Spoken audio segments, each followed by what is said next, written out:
The ANC says this year's January 8 statement will cement its identity as a movement of the people. It's also promising to respond to the country's most pressing issues. But the party won't be announcing what it will do with senior leaders implicated in corruption. Surprise, surprise.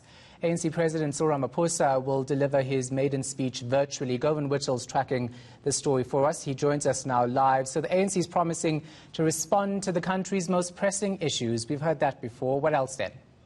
Yeah, Sean, so they'll respond to how the government has been addressing the coronavirus outbreak and give some of their comments on what they think of the work of the National Coronavirus Command Council and what needs to be done going forward, and also weigh in on the procurement of a vaccine for South Africa's health workers, the frontline workers first, and how long it would take for the rest of the population to get access to that and at what cost. And then they'll also talk a bit about what they intend to do ahead of the local government elections and what exactly their campaign would be centered on.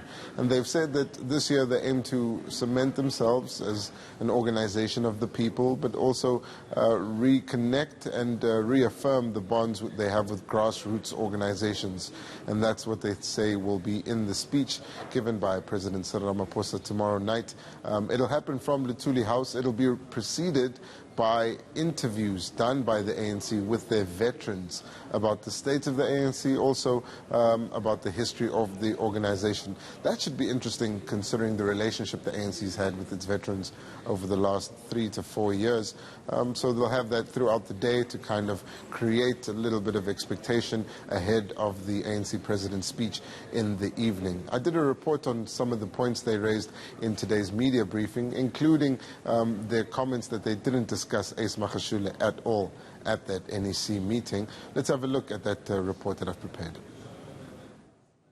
The ANC's NEC meeting focused solely on how the party wants to position itself in an election year and how it views the government's response to COVID-19.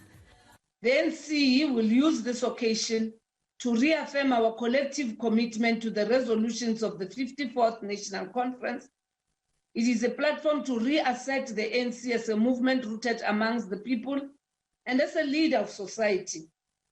It is a moment to draw on the legacy of the founding mothers and fathers of the ANC.